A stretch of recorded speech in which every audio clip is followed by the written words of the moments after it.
ప్రజ నా చంద్రబాబు నాయుడు గారి దీంట్లో కొత్తగా వెళ్ళిన వాళ్ళకి ఆయన ఎప్పుడు కూడా ఒక వర్క్ షాపులు కండక్ట్ చేసేవారు.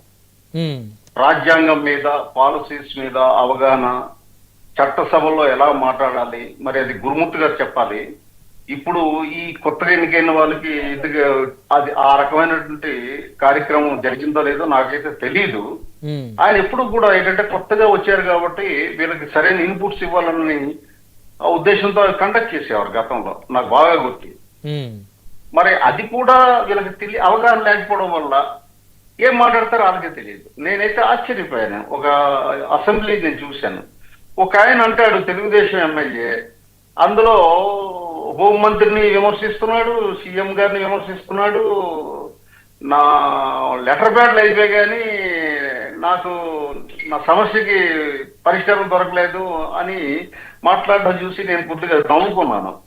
ఏంటిది ఇలా మాట్లాడుతున్నారు ఏంటని. ఇవన్నీ రెక్టిఫై అవుతాయండి. తినక వేము తీయనగును, సాధనమును పనులు సమకూరు ధరలోన విశ్వదాభిరాము వినురవేమ అన్నారు.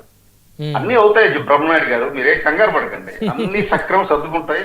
కూటమి అద్భుతంగా 5 సంవత్సరాలు కూడా పరిపాలన చేస్తుంది. ఇంకా 10 సంవత్సరాలు కూటమి ప్రభుత్వం ఆంధ్రప్రదేశ్ లో పరిపాలన కొనసాగించి ఆంధ్రప్రదేశ్ ప్రజల సంక్షేమం, అభివృద్ధి ధ్యేయంగా వెళ్తుంది. అందులో ఎంత మాత్రం డౌట్ లేదు. సో ఎన్ని చిన్న చిన్న అవాంతరాలు ఎన్ని ఎదురైనప్పటికీ కూడా 15 ఏళ్ళు మీరంతా కూడా స్ట్రాంగ్ గా ముందుకెళ్తారు.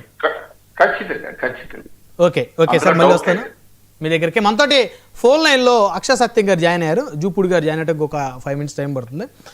అక్షయ్ సత్యం గారు, గుడ్ ఈవినింగ్ అండి.